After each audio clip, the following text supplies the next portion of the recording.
کرامات کیا ہے. آج میں ان کی کرامتوں پر کوئی ذکر کرنے کی بجائے, ان کی کرامتوں کا کوئی تذکرہ کرنے کی بجائے, میں چاہوں گا کہ اپنے نوجوانوں کے سامنے سرکار غریب نواز کی کچھ ملفوظات پر پیش کروں, تاکہ وہ کس طرح محبت کی, کس طرح پیار کی باتیں کرتے تھے. میرے پیارے آقا علیہ الصلوۃ والتسلیم کے دیوانوں, اگر آپ کی توجہ میری طرف ہے تو آپ تھوڑی دیر ذرا غور فرمائیں.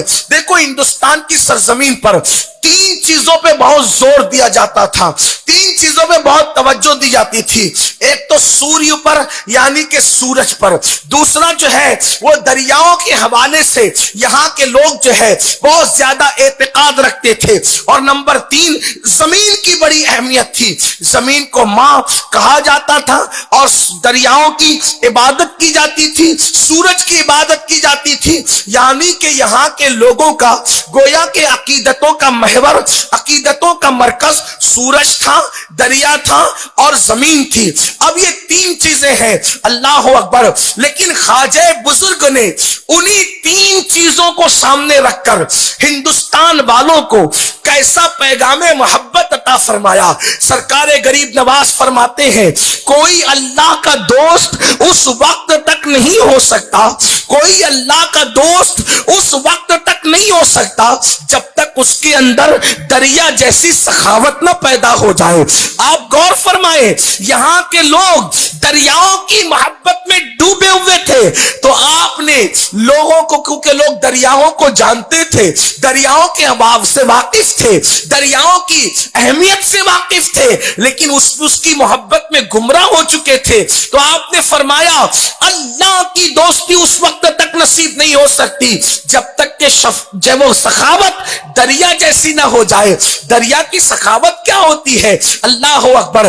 دریا لیتا نہیں ہے بلکہ دریا دیا کرتا ہے. اسی لیے تو آپ دیکھیں دریا بہتا رہتا ہے اور اپنا پانی دریا جو ہے وہ سمندر کو دے دیتا ہے, اور دریا کے اندر پانی میٹھا ہوتا ہے. اللہ اکبر. سمندر میں پانی زیادہ ہے, توجہ کرنا, پانی سمندر میں زیادہ ہے, دریا کے مقابلے میں وہاں پانی زیادہ ہے, لیکن اللہ دریا کے پانی میں آپ کو سکون ملے گا, اطمینان ملے گا, قرار ملے گا. سمندر کے پانی میں آپ کو قرار نہیں ملے گا, سکون نہیں ملے گا. جب آپ کبھی سمندر کے کنارے کھڑے ہو کر تھوڑی دیر اس کا مشاہدہ کریں تو ایسا لگتا ہے کہ موجیں اٹھتی ہے اور اٹھنے کے بعد کنارے پر سر پٹکتی ہے.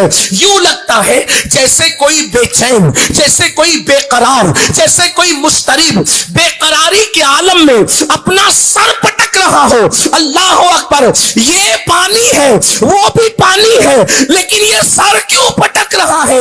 تو پتا چلا لینے والا ہمیشہ بے چین رہتا ہے اور دینے والا ہمیشہ پرسکون رہتا ہے. دریا لیتا نہیں ہے, دیتا ہے. پھر سمندر کا پانی اتنا زیادہ ہونے کے باوجود بھی نہ پینے کے کام آتا ہے, نہ کھیتی کرنے کے کام آتا ہے.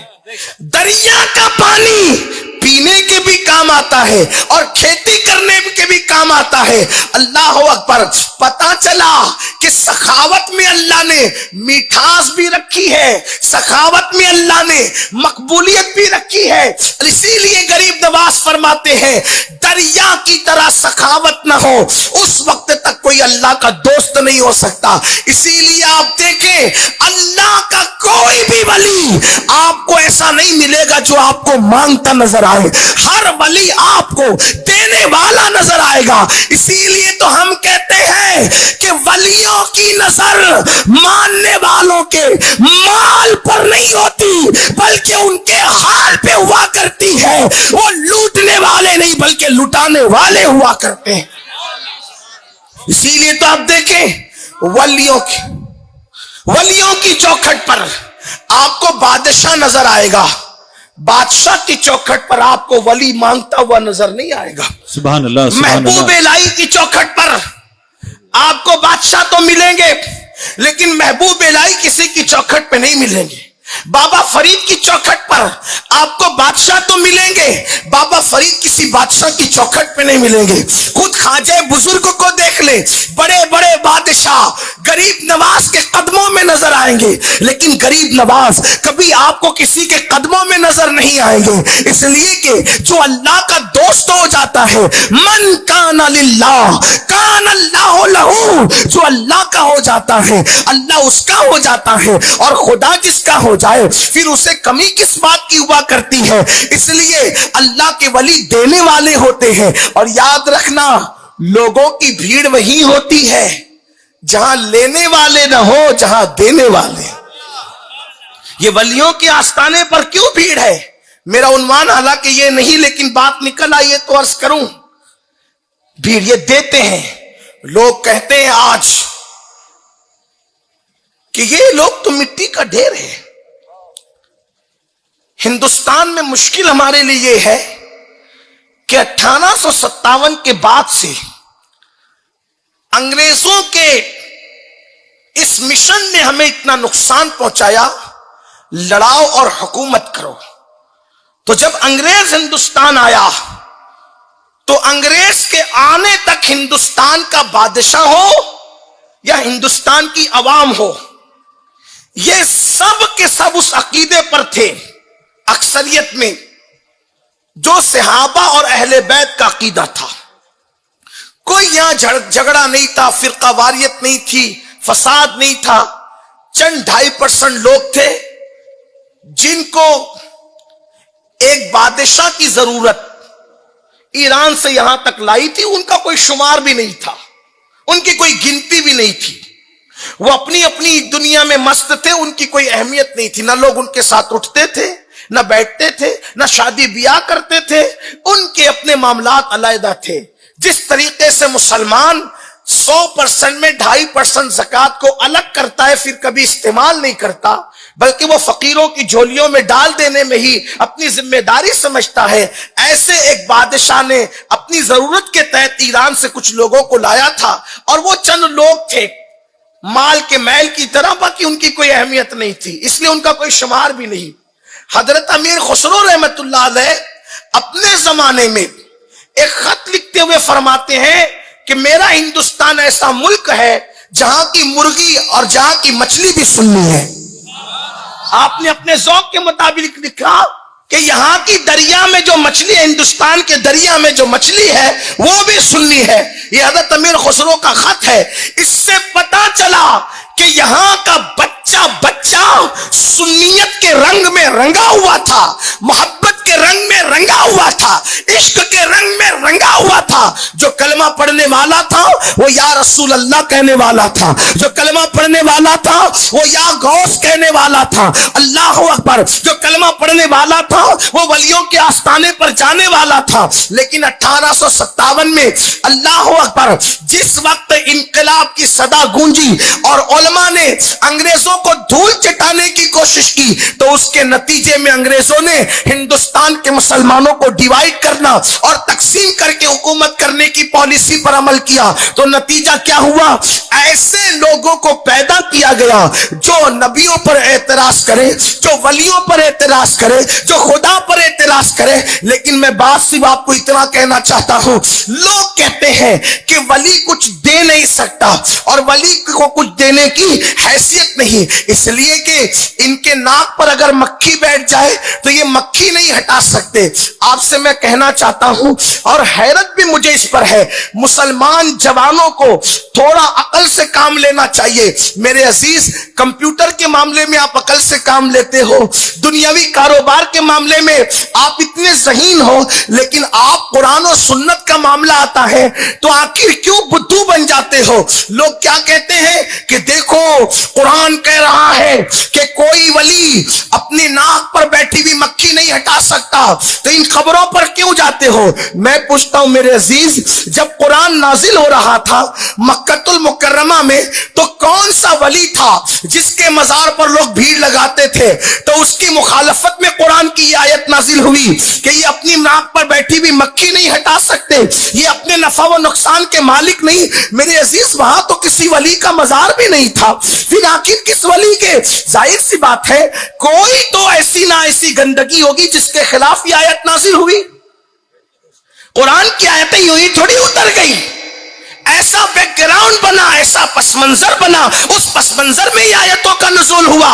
تو مکے میں کس ولی کا مزار تھا جہاں پر لوگ بھیڑ لگا رہے تھے, اس کے خلاف آیت نازل ہو رہی تھی. تو جب اللہ کے رسول تشریف لائے تو وہاں کسی ولی کا ایسا مزار تو تھا نہیں کہ جہاں لوگ جا کر کے منتیں مانے, جہاں جا کر کے لوگ معاذ اللہ فاتحہ پڑھے اور اس کے خلاف آیت نازل ہو جائے. یہ آیتیں جو ناک پر مکھی بیٹھنے کے نہ ہٹانے پر ہے, نفع و نقصان کا جو مالک نہیں, جس کا ذکر آیا, نہ نفع پہنچا سکتے نہ نقصان پہنچا سکتے ہیں, یہ آیتیں بتوں کی مذمت میں نازل ہوئی ہے, یہ ولیوں کے لیے نہیں آئی. ارے ولی تو بعد میں آئے, صحابہ کے بھی بعد آئے, ہم جنہیں ولی کہتے ہیں. اور رہی بات ناک پر مکھی بیٹھنے کی کہ مکھی نہیں ہٹا سکتے, کون سا ولی ایسا ہے جس کے ناک پر مکھی بیٹھتی ہے قبر میں؟ اگر ولی کی قبر میں ناک پر مکھی بیٹھتی ہے تو پھر وہ مکھی صاحب کرامت ہے, وہ مکھی صاحب کرامت ہے. ارے نادان, جب وہ قبر میں چلا گیا تو عام انسان کے قبر میں جانے کے بعد اس کی ناک پہ مکھی نہیں بیٹھتی, تو ولی کی ناک پر مکھی کیسے بیٹھ سکتی ہے؟ تو یہ قبر والوں کے لیے نہیں ہے, یہ تو ان بتوں کے لیے ہے جو بت خانوں میں تراش و خراش کے پڑے اور کھڑے رہتے تھے, ان کی ناک پر مکھی بیٹھتی تھی, وہ نہیں ہٹا سکتے. تو بتوں کے لیے کہا کہ وہ ناک پہ بیٹھی ہوئی مکھی کو نہیں ہٹا سکتے, لیکن اسی قرآن نے ولیوں کے لیے کہا کہ وہ 1 مہینے کی مسافت پر اگر بلقیس کا تخت ہے تو پلک کے جھپکنے سے پہلے لا کر کے پیش کر سکتے. نعرہ تکبیر, نعرہ تکبیر, نعرہ تکبیر, نعرہ رسالت, نعرہ رسالت. سید علی القادری صاحب قبلہ, کوئٹہ کا ہندوستان, کوئٹہ کا ہندوستان. نعرہ تکبیر, نعرہ رسالت. میری گزارش صرف آپ سے یہ ہے, ہم اہل سنت کوئی فرقہ واریت کی بات نہیں کرتے, نہ ہم فرقہ پسند کرتے ہیں. ہم امت ہے, ہم ملت ہے, ہم وحدت کی بات کرتے ہیں. لیکن وحدت اور امت اور ملت وہی ہوگی جہاں پر عقیدہ صحابہ اور اہل بیت والا ہوگا, اصناف والا ہوگا. یہ جو معاملات چل رہے ہیں اس میں تھوڑا سا آپ تدبر سے کام لیجئے, فکر سے کام لیجئے کہ ولی کے لیے قرآن کیا کہہ رہا ہے وہ چھوڑ دیا, اور جو بتوں کے لیے کہہ رہا تھا وہ ولی پر چپکا دیا. یہ اللہ پہ بہتان ہے, یہ اللہ پہ الزام ہے, اور جو قوم اللہ پہ بہتان باندھے وہ شر الخلائق ہے, وہ بدترین مخلوق ہے. ولیوں کے لیے قرآن نے کیا کہا؟ ولیوں کے لیے قرآن کہتا ہے کہ یہ مردے زندہ کرتے ہیں. آپ کہیں گے ولی مردہ زندہ کرتے ہیں, میں کہتا ہوں قرآن کہہ رہا ہے, اور بہت مشہور صورت میں قرآن کہہ رہا ہے. ایک صورت ہے جس کو سورہ یاسین کہتے ہیں, اسی سورہ یاسین میں ولیوں کی کرامت کا ذکر ہے. میں تو لوگوں کو کہتا ہوں اللہ کے رسول نے فرمایا مرنے والوں کے سرانے سورہ یاسین پڑھو, اللہ موت آسان کر دے گا. لیکن کوئی یہ بھی تو دیکھے کہ یاسین میں ہے کیا. کبھی آپ نے قرآن کھولا, کبھی قرآن پہ غور کیا کہ یاسین ہے کیا؟ یاسین کے اندر اللہ نے 3 ولیوں کی کرامت کو بیان کیا ہے. صادق, صدوق اور شمعون کی کرامت کو اللہ نے بیان کیا ہے, لیکن اس کا کوئی ذکر کرنے کا موقع نہیں. لیکن اتنا ضرور کہوں گا, ابن عباس کی تفسیر میں ہے کہ وہ 3 ولی حضرت عیسیٰ علیہ السلام کے آسمان پر اٹھائے جانے کے بعد وہ دعوت لے کر کے گئے تھے. عیسیٰ علیہ السلام کے حکم پر پر کہ جاؤ اور یہ قوم مرنے کے بعد دوبارہ زندہ کیے جانے پر عقیدہ نہیں رکھتی، ان کو سمجھاؤ، اور یہ اللہ پر ایمان نہیں رکھتی ان کو سمجھاؤ، یہ بتوں کی عبادت کرتی ہے ان کو سمجھاؤ۔ تو ایک ولی گیا، اس کے بعد اللہ اکبر وہ قید کر دیا گیا، دوسرا ولی گیا وہ قید کر دیا گیا، تیسرا حکمت سے گیا، تو بعد میں اللہ اکبر اس نے بتایا اللہ اللہ کہ یہ کیا چیز ہے، اور اس نے مردہ زندہ کیا اور مردے نے زندہ ہو کر کے بتایا۔ ابن عباس کہتے ہیں کہ کیا ہوا، جب وہ ولی اس مردے کو زندہ کرنے کی بات کر رہا تھا تو حضرت عیسیٰ خدا سے عرض کر رہے تھے مولا یہ میرے بھیجے ہوا کی عزت کا سوال ہے، جب یہ کہے گا کہ مردہ زندہ ہو جا تو مردہ زندہ ہو جانا چاہیے۔ ہم کہتے ہیں عیسیٰ کی امت کا ولی قم بِإِذْنِ اللہ کہتا ہے تو سفارش کے لیے عیسیٰ کھڑے ہوتے ہیں، اور جب محمد رسول اللہ کی امت کا ولی قم بِإِذْنِ اللہ کہتے ہیں تو سفارش کے لیے مصطفیٰ جان رحمت کھڑے ہوتے ہیں۔ نعرہ تکبیر، نعرہ تکبیر، مردے نعرہ رسالت، بستی بستی تریا تریا، بستی بستی تریا تریا، نعرہ تکبیر، نعرہ رسالت۔ ارے جب ولی زندگی دے سکتا اللہ کی عطا سے تو کیا نہیں دے سکتا؟ لوگ کہتے ہیں کیا قرآن کی بات ہے، قرآن اٹھا کر دیکھیں۔ میں نے دو باتیں پیش کی، ایک تو سورہ نمل سے تخت بلقیس کا، نمبر دو سورہ یاسین سے زندگی دینے کا، مردوں کو زندہ کرنے کا۔ اب آپ مجھے بتائیں جب قوم عیسیٰ کے، امت عیسیٰ کے ولیوں کی یہ شان ہے تو امت محمدیہ کے ولیوں کی شان کا، ان کی عظمت کا، ان کی بزرگی کا عالم کیا ہوگا؟ تو اس لیے یہ جو ذہن بنایا جاتا ہے کہ ولی کیا دے سکتے ہیں، میرے عزیز اللہ جب کسی کو اپنا دوست بنائے، اللہ جب کسی کو اپنا دوست بنائے تو اس کو اتنے اختیارات بھی دیتا ہے کہ وہ جو چاہے اللہ کی عطا سے، اللہ کے اذن سے کسی کو دے سکتا ہے۔ زندگی دی کہ نہیں دی، اللہ اکبر، مردہ زندہ کیا کہ نہیں کیا، اور یہ قرآن میں موجود ہے۔ اور ایک بات آپ سے اور عرض کر دوں، کبھی کبھی لوگ یہ بھی کہہ جاتے ہیں یار کوئی ولی کسی کے کچھ کام نہیں آئے گا۔ میں کہتا ہوں میرے عزیز قرآن تو پڑھ، قرآن کی طرف توجہ تو کر۔ یہ 1857 کے بعد جو اختلافات رونما ہوئے، یہ جو فتنے فساد رونما ہوئے، خدا کے لیے ہندوستان والوں اس کی گندگی سے باہر آؤ، اس کی گندگی سے باہر نکلو، اس کی برائی سے باہر نکلو، اور اس طرف دیکھو جو ہمارے اسلاف کا عقیدہ، جو صحابہ کا عقیدہ، جو اہل بیت کا عقیدہ، جو ائمہ مجتہدین کا عقیدہ، جو ہمارے بزرگوں کا عقیدہ۔ اللہ اکبر، دیکھو قرآن کیا کہتا ہے، الاخلاء یومئذ بعضهم لبعض عدو الا المتقین۔ اللہ قرآن میں فرماتا ہے کہ جتنے تمہارے گہرے دوست ہیں قیامت کے دن وہ تمہارے دشمن ہو جائیں گے، لیکن قیامت میں کون کام آئے گا؟